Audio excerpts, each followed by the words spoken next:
The hour of prayer. What happens when you ignore God's advice? Did you ever give good advice to people who ignored it and made a disastrous choice? It can leave you wondering why they even bothered to ask. We get frustrated when others ignore our wisdom. But have you ever thought about how often we do that to God?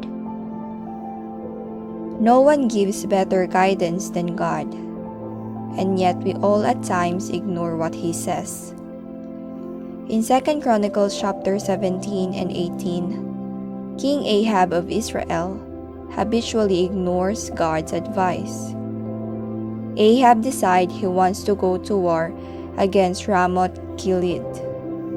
In Ahab's opinion, victory is certain if King Jehoshaphat joins him. Jehoshaphat is willing to help, but not before getting God's opinion. Ahab produces 400 so-called prophets who predict victory. Only one prophet truly speaks for God, however, and he warns them that Ahab will die if they go to war. The kings ignore God's warning, and Ahab dies on the first day of battle. Like Ahab, when we ignore God's counsel, it always leads to destruction.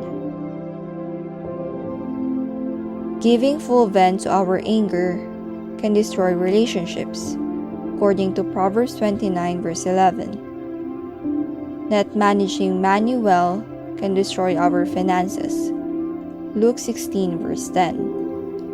And living without integrity can destroy our careers, according to Proverbs 10 verse 9.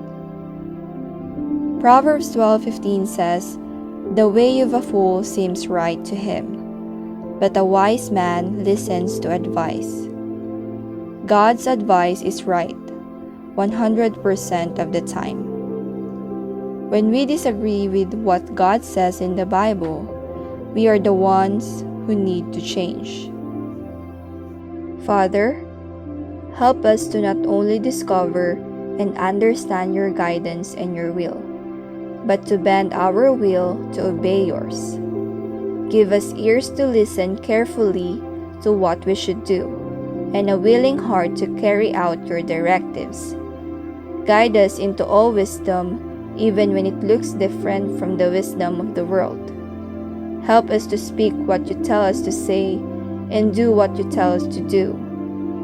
Thank you for teaching us. Amen.